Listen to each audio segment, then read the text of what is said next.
What's good, everybody? Welcome back to another episode of Combat and Kick It. And not only is it another episode, it is the first episode of 2023. Welcome to the new year, everybody. Yo, of course, it's the new year, so we're hoping on great things for the new year. Everybody's got the New Year's resolutions. Everybody's got different things, different goals they want to set. Yo, I hope you have a fantastic 2023. I hope every goal that you set is accomplished. So, moving on past that. I have a bunch of things, mainly requests and things I want to see this year in the UFC, in MMA, in boxing, fights and things we need to happen this year in 2023. So here goes with some of my top fights that need to be made this year. Hope you guys enjoy.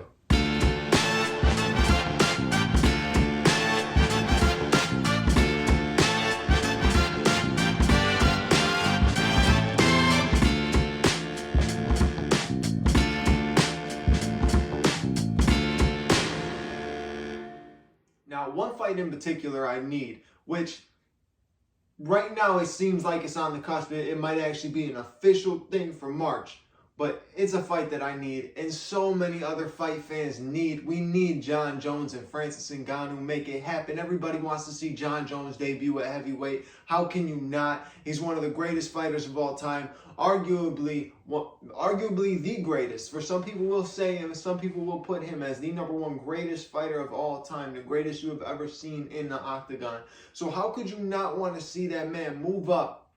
It's been years in the making. It's been built in the making. And why would you not want to see him move up against this killer, the Predator, Francis Ngannou, the one-punch man? He can knock you out with any given punch he lands. What a beautiful, beautiful matchup. And it's something that we most definitely need in 2023. Not only is that the matchup we need, we just need to see Jon Jones in the heavyweight division already, man. It's been way too long and too much of a build-up for him to not already be in the heavyweight division. So please, UFC, I see you got it pretty much 95% official. I always say with a Jon Jones fight, it's never official till you see Jon Jones walking out for the fight. That's when I believe that it will be official. But until then, it's cool to see that it's a possibility for March. So if it is March, I'm super excited. Like I said, it's something that we need to see. We need to see Jon Jones in the heavyweight division. We need to see Jon Jones versus Francis Ngannou. And I think we're going to get it. Now, if you ask my opinion and who I think would win that fight, that's a whole nother subject and a whole nother episode, honestly.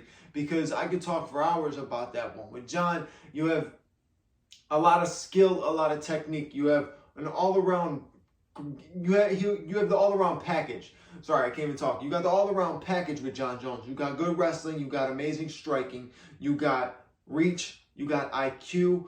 He's pretty quick. I don't know if he's going to be quick at heavyweight, but he was pretty quick at light heavyweight. He had good submission skills. So Jon Jones is an anatomy of a fighter that you don't get very often. So, of course, it's going to be interesting. But how interesting can it be when you face that guy who only needs to touch you on the chin one time? It's a very, very tough thing to see when you watch a guy who is as skilled and as great as Jon Jones possibly get KO'd by one punch against a guy that we all know he's more skilled than, but he's not going to outpower Francis Ngannou. You have Francis, who is a natural heavyweight. It's a very, very good matchup. And like I said, I could break down an entire episode, and I probably will. As we move closer to March, I probably will have a full entire episode broken down on that. But tonight, we just talking about the fights I want to see in 23, and that's one of them. You already know I'm going to keep it quick on the boxing realm because I'm breaking down not only just MMA fights that I want to see, but some boxing matches I want to see. We need Errol Spence versus Terrence Crawford. It's automatic. We got to have that happen this year. We need to see Usyk versus Fury. It's got to happen this year. I feel like Anthony Joshua and Deontay Wilder needs to happen this year. Why not? I don't feel like there's a better time. Might as well do it while AJ still has some type of name value. So get that fight done. Shakur Stevenson, and to me, Shakur Stevenson and Lomachenko. I think that's a fucking fantastic matchup. I know the weight classes are a little bit different, but you see all the talk of Shakur Stevenson bouncing weight classes. So let's see. But I would really like to see that matchup. You got the young lion against a guy who has a very, very dominant status not only as one of the pound for pound kings in the game right now, but also he's on that veteran status now with Lomachenko. So I think those two would make a phenomenal matchup. Obviously, we need to see Tank and Ryan Garcia. That one's always a wishy-washy one. We don't know if we'll actually get it, but I think we need to see that really badly this year. Now, obviously, there's probably a whole bunch more boxing matchups that we need to see, but I'm still getting caught up in the realm of boxing in every which way of it. There's so many fights, there's so many boxers, so many fighters. It's hard to follow sometimes, you know what I'm saying? But those are some fights that I want to see boxing. Back to UFC, back to MMA. I got to see Beneil Dariush versus whoever's going to end up being the lightweight champion by March, because February we got the matchup between Volkanovski and Islam.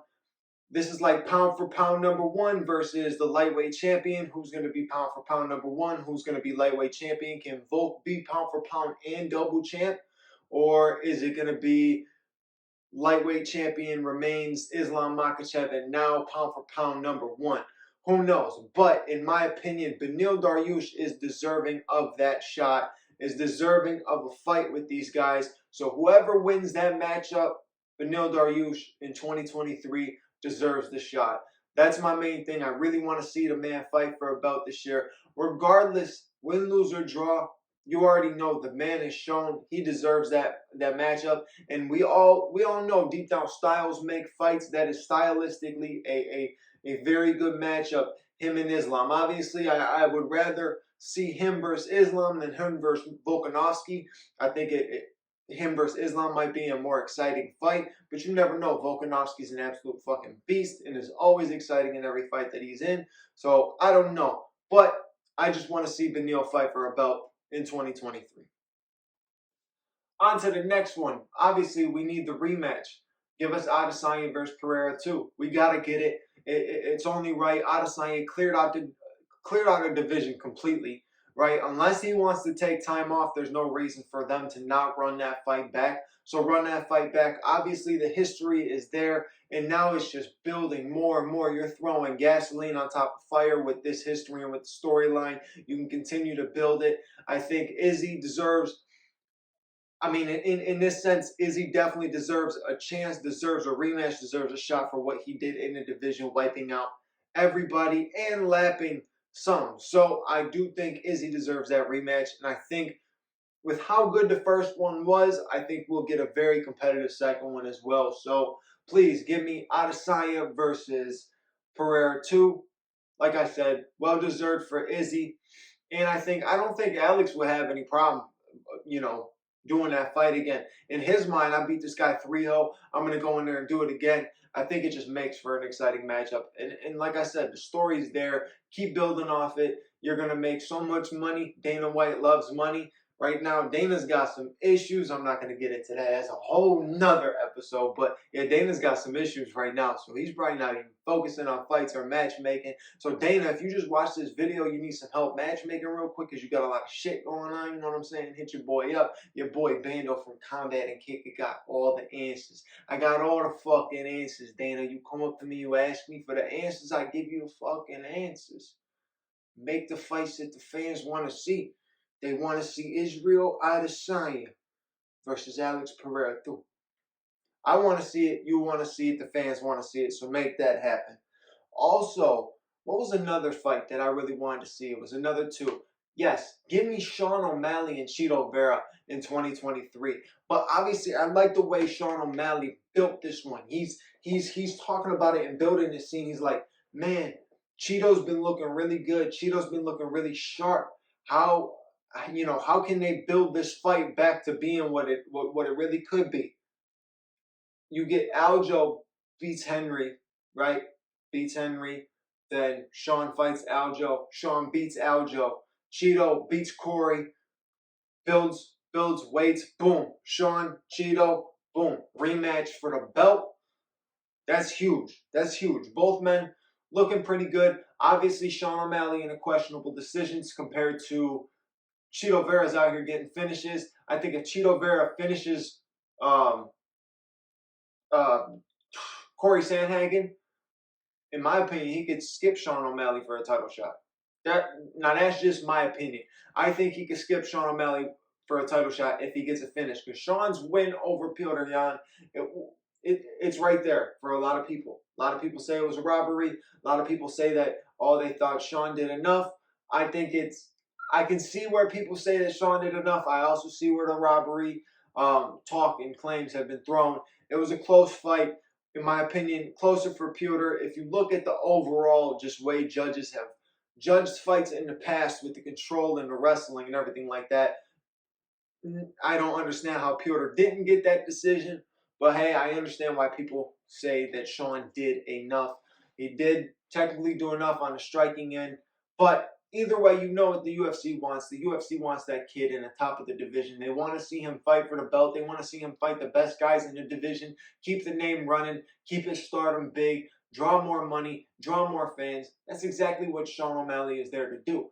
But the thing about Sean O'Malley is he is very skilled, right? And in my opinion, no matter what you think of the decision or whatever happened in that last fight, it was damn close, and he showed that he's good enough to stick with these top 5 guys.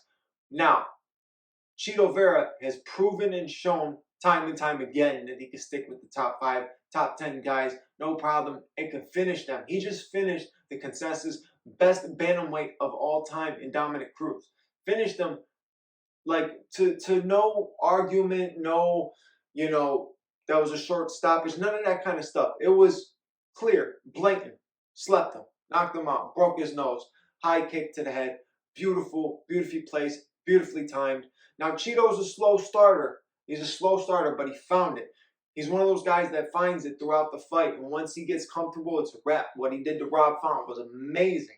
Absolutely amazing. I never thought anybody would do something like that to Rob Font, stall him out that much, and even take what Rob Font was giving. Rob Font's a heavy hitter, and he was taking everything that Rob Font had to give him. So, yeah, overall, give me Chito Vera and Sean O'Malley too, no matter how it is, whether it's for the belt, whether it's just, a matchup between the two in general. Let's make it happen. The two have history, and honestly, the style-wise, that's exactly what every fan wants to see. We see so many fans complain about the wrestling and the grappling and the transitionings and stuff like that. People want to see guys strike. That's why I say let's get Adesanya and Pereira too. Let's get O'Malley and Chito Vera too. It's gonna be a phenomenal fight. You already know it. So let's run that one.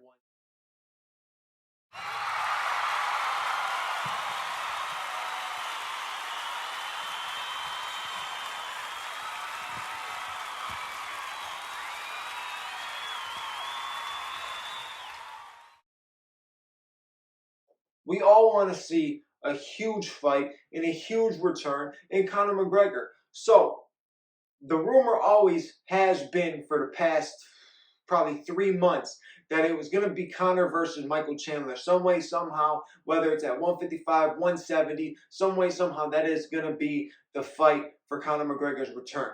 Now, do I think it's the best fight for his return? Not if you're trying to get him an automatic win. This is a dog fight he has to go through, but it's one for the fans. It could be exciting. It could bring money to both men, and obviously Michael Chandler, with everything he's been doing in the UFC, win, lose, or draw, he's bringing eyes, he's bringing fans. People are excited to see him. He deserves the payday. So give him Conor McGregor, and it makes sense the way that both of them have been losing. Might as well make it happen. But it's a fight that people want to see, man. We want to see those exciting fights. You see a guy like Michael Chandler who brings the heat in the first round, right in the first minute of the first round. Conor as well, man. Conor meets you in the middle. He's ready to go. Now, I'm interested in seeing how Conor would react when taking some of the heavy explosive shots from Michael Chandler. But that's just for the UFC to book that fight. Make it happen. Make it official. I can see it in the summer. You know what I'm saying? Maybe International Fight Week. That's a huge fight. That's a main event with no belt for a pay-per-view. 100%. Make it happen.